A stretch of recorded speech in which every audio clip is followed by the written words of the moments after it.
Viral জায়গায় আসছি আর আপনাদেরকে জানাবো না তা কখনো হয়। আসসালামু আলাইকুম বন্ধুরা, সবাই কেমন আছেন? অনেক দিন থেকেই ভাবছি আসবো আসবো বলে আশাই হয় না, তো ফাইনালি চলে আসছি ভাইরাল এই গিলা গাছটি দেখতে। এই গিলা গাছটি বিরামপুর 6 নম্বর যোধবানী ইউনিয়নে অবস্থিত। তো এখানে এসেই খুবই ভালো লাগছে, চারিদিকে সবুজ আর সবুজ, সবুজের সমাহার। আর এই গাছে একটা ফলও ধরে, ফলটি দেখেন, এটার নামই গিলা ফল। এই গিলা ফলটি অনেকেই এই অঞ্চলের সকলেই বলল যে এটা রান্না করে খাওয়া যায়।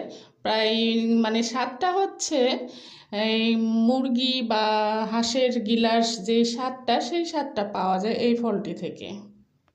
ক্যামেরাম্যান একটু বেশি দেখলো আমাকে আর কি, কি আর বলবো।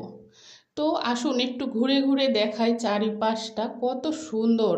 আর শিকড় দিয়ে তো পুরা জায়গাটা ঘিরে রাখছে, আর তার লতা পাতায় গাছের উপরে বেড়াই গেছে। দেখতে খুবই ভালো লাগছে।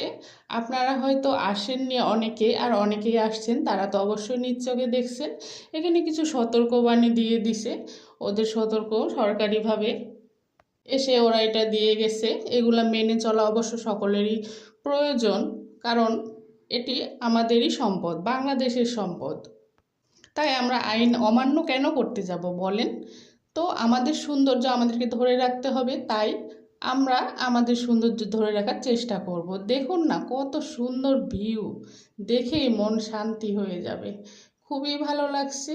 তো আমি আসলাম, এসে ভাবলাম যে না, এটা তো না দেখালে হবে না আমার দর্শকদেরকে। এখানে আবার লিখে দিছে এই গাছটিতে ওঠা যাবে না।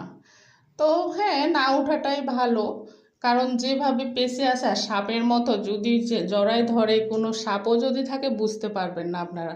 তো ভিডিওটা আর বড় করলাম না, সবাই ভালো থাকবেন, সুস্থ থাকবেন।